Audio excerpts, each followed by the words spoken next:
بسم الله الرحمن الرحيم لم يكن الذين كفروا من أهل الكتاب والمشركين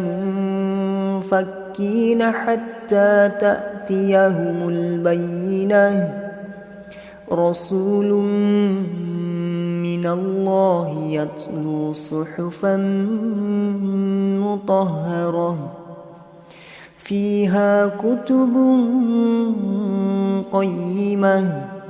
وما تفرق الذين أوتوا الكتاب إلا من بعد ما جاءتهم البينة وما